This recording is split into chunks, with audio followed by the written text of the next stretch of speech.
Hello. അപ്പോൾ എന്തായി, ഞാനപ്പോൾ ഇവിടെ ബാംഗ്ലൂരുണ്ട്. അപ്പോൾ ഇന്നലെ ഒരു വീഡിയോ ഇട്ടപ്പോൾ ഒട്ടും സൗണ്ടൊന്നും ഉണ്ടായില്ല കേട്ടോ. അത് എന്താ വെച്ച് കഴിഞ്ഞാൽ സ്പീക്കർ താഴെ എവിടെയോ എന്തോ ചെറിയൊരു തകരാറുണ്ട്. അപ്പോൾ അതിൻ്റെ ഒരു ഇതിൽ സൗണ്ട് കുറവാണ്. അപ്പോൾ ഞാനിപ്പോൾ ഇവിടെ ബാംഗ്ലൂരിലുള്ള സ്ഥിതിക്ക് ഞാൻ കുറച്ച് കാര്യങ്ങൾ എന്തെങ്കിലും കാണിക്കാണ്ടിരുന്നത് മോശമായി പോകുമല്ലോ എന്ന് ഓർത്ത് ഞാൻ കുറച്ച് കാര്യങ്ങളൊക്കെ കാണിച്ചു തരാം. അതായത് ഞങ്ങളിവിടെ എന്താ പറയുക, ഞാൻ കാണിച്ചു തരാം. ഞങ്ങൾക്ക് താമസിക്കുന്ന റൂം ഞാൻ ജസ്റ്റ് ഒന്ന് കാണിച്ചു തരാം കേട്ടോ. അപ്പോൾ ഞാനിപ്പോൾ നിലവിലുള്ളത് വെച്ചാൽ 4th ഫ്ലോറിൽ, അതായത് 4ാമത്തെ നിലയിലുള്ളത്. ഇതാണ് സംഭവം. അതായത് ഇവിടെ ഇലക്ട്രോണിക് സിറ്റി, ബാംഗ്ലൂർ ഇലക്ട്രോണിക് സിറ്റിയിലാണ് ഞാൻ ഇപ്പോൾ നിലവിൽ നിൽക്കുന്നത്. അപ്പോൾ ഇത് കണ്ടില്ലേ. അപ്പോൾ ഇവിടുന്ന് ഇങ്ങനെ താഴേന്ന് നോക്കി ഇത്രയും പടി സ്റ്റെപ്പൊക്കെ കയറി വന്ന് ഇത് മേളിൽ ഒരെണ്ണമുണ്ട്, അവിടെ ഒറ്റ മുറിയുള്ളൂ. അപ്പോൾ ഇങ്ങനെ ഇത്ര സ്റ്റെപ്പ് കയറി വരുന്ന റൂം നമ്പർ 401 ആണ്. ഇതാണ് ഇവിടെ ഞങ്ങൾ താമസിക്കുന്നത്.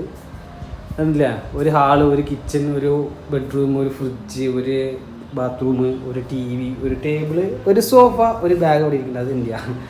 അപ്പോൾ പിന്നെ ആ ബാഗിനെ പറ്റി പറയുകയാണെങ്കിൽ ബാഗ് ഒരു സ്റ്റോറിയാണ്.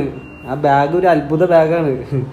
അപ്പോൾ ഇതാണ് സംഭവം. കണ്ടില്ല, ഞാൻ ഇനി ഏറ്റവും ടോപ്പിലേക്ക് പോയിട്ട് കുറച്ച് കാര്യങ്ങൾ ഇങ്ങനെ കാണിച്ചു തരാം കേട്ടോ. ഞാനിപ്പോൾ മേലോട്ട് കയറിക്കൊണ്ടിരിക്കുകയാണ് നിലവിൽ.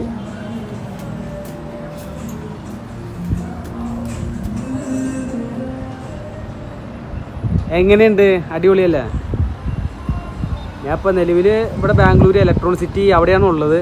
അപ്പോൾ ചെറിയ വർക്കിൻ്റെ കാര്യമൊക്കെ ആയിട്ട് വന്നതാണ്. അപ്പോൾ അങ്ങനെ ഇപ്പോൾ വന്നപ്പോൾ ഒരു വീഡിയോയിൽ ചെയ്യാൻ പറ്റാണ്ടായി. ഇന്നിപ്പോൾ ന്യൂ ഇയർ ആയതുകൊണ്ട് തന്നെ എല്ലാവർക്കും എൻ്റെ വക ഹാപ്പി ന്യൂ ഇയർ. അതിന് മുമ്പ് happy Christmas and happy new year. അപ്പോൾ ഒന്നും ചെയ്യാണ്ടിരുന്നാൽ മോശമല്ല. അതുകൊണ്ട് ഞാൻ നിങ്ങളുടെ സ്ഥലമൊക്കെ കാണിച്ചില്ല. അത് പിന്നെ അവിടെ ഗ്രൗണ്ടൊക്കെ ഉണ്ട്, പിള്ളേർ കളിക്കണേ, ക്രിക്കറ്റ് കളിക്കണേ, ടൂർണമെൻറ്റൊക്കെ. എങ്ങനെയുണ്ട് മേലുള്ള വിശാലമായ കാഴ്ചകളൊക്കെ? പിന്നെ ഇനി ഈ സ്റ്റെപ്പ് കയറി കഴിഞ്ഞാൽ ടോപ്പിലേക്ക് കയറാനൊക്കെ പറ്റും. അത് ഞാൻ കയറി കാണിച്ചു തരാം. ഞാനിപ്പോൾ ടോപ്പിലേക്ക് കയറിക്കൊണ്ടിരിക്കുക. അതായത് ഇവിടെ മോട്ടറും കാര്യങ്ങളൊക്കെ വെച്ചേക്കണ ഇതിൻ്റെ മേലോട്ടാണ് കയറണം. കണ്ടോ, ഏറ്റവും ടോപ്പിലാണ് ഞാൻ ഇപ്പോൾ നിൽക്കണേ. അന്യ വെയിൽ, പക്ഷേ വെയിലുണ്ടെന്ന് പറഞ്ഞിട്ട് കാര്യമൊന്നുമില്ല. പക്ഷെ നല്ല തണുപ്പുള്ള വെയിലായതുകൊണ്ട് നല്ല സുഖമാണ്. അതുകൊണ്ട് തന്നെ കുഴപ്പമില്ല. അവിടെ നിന്ന് നിങ്ങളുടെ വെയിലടിക്കണം. പിന്നെ ബാക്കിലേക്ക് ഒന്നും കാണാൻ പറ്റില്ല, സൂര്യൻ കാണാം. താഴേക്ക് നിന്ന് എന്നെയും കാണാം. ഹായ്. ഇവിടുത്തെ ഒരു അടിപൊളി കാഴ്ചയാണ്. രാത്രിയുടെ മേളിലൊന്നും ഇരിക്കുമ്പോൾ എന്ത് തണുപ്പായിരിക്കും അറിയില്ല. അത് പുതിയ ഫ്ലാറ്റാ, അത് പണിയുള്ളൂ. കണ്ടില്ലേ, നൈറ്റൊക്കെ ഇതിൻ്റെ മേളിലൊന്നൊക്കെ ഇവിടെ ഒക്കെ ഒന്ന് സ്റ്റെപ്പ് നോക്കിക്കാൻ അന്യ തണുപ്പായിരിക്കും. ഇപ്പോഴും വെയിലുണ്ട്, പക്ഷെ നല്ല തണുപ്പാണ്. ചൂട് വെയിലാണെങ്കിൽ തന്നെ നല്ല അടിപൊളി തണുപ്പായിരിക്കും. കണ്ടോ, ഫ്ലാറ്റും കാര്യങ്ങളൊക്കെ കണ്ടോ. അപ്പോൾ ഇവിടെയാണ് ഞാൻ നിലവിൽ താമസിക്കുന്നത്. ഞാൻ എന്തായാലും അപ്പോൾ ഇന്ന് നാട്ടിലേക്ക് എന്തായാലും ഒന്ന് പോയിട്ട് തിരിച്ച് വരുന്നതാണ്. അപ്പോൾ എങ്ങനെയുണ്ട് ബാംഗ്ലൂർ?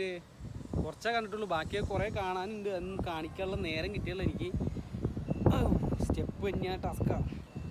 അപ്പോൾ എന്താണെന്ന് വെച്ചാൽ ഞാൻ ഇനിയിപ്പോൾ പോയിട്ടൊരു വരും കൂടി വന്നാൽ ഞാൻ ബാക്കിയുള്ളത് കാണിച്ചു തരാം. ഇവിടെ നല്ല അടിപൊളിയായിട്ട്, അതായത് എക്സ്പെൻസീവ് കൂടുതലാണ്, ചിലവ് കൂടുതലാണ്. നമ്മളെ കൂടി താങ്ങുമൊന്നുമില്ല ചിലവ്, അത് വേറെ കാര്യം. പിന്നെ എന്താ പറയാൻ വന്നത്, ഞാൻ ഇനിയിപ്പോൾ അടുത്ത എന്തെങ്കിലുമൊക്കെ ആയിട്ട് വരുമ്പോൾ നല്ല കാണിച്ചു തരാം. അപ്പോൾ ഇത്രയൊക്കെ ഒന്ന് മൊത്തത്തിലൊന്ന് കാണിച്ചു തരാൻ നോക്കി ഞാൻ നിങ്ങളെ ഇറങ്ങിയതാണ്. പിന്നെ അതില്ല, ആ ഫ്ലാറ്റ് അവിടെ കാണാൻ പറ്റുള്ളതെന്ന് എനിക്കറിയാം. എന്നാലും കിടക്കട്ടെ. കാറ്റ് വേറെ എന്തോ പറയാൻ വന്നു, പക്ഷെ മറന്നുപോയി. ഇനിയിപ്പോൾ അടുത്തൊരു ഇതിൽ നമുക്ക് വീണ്ടും കാണാം. Okay, by.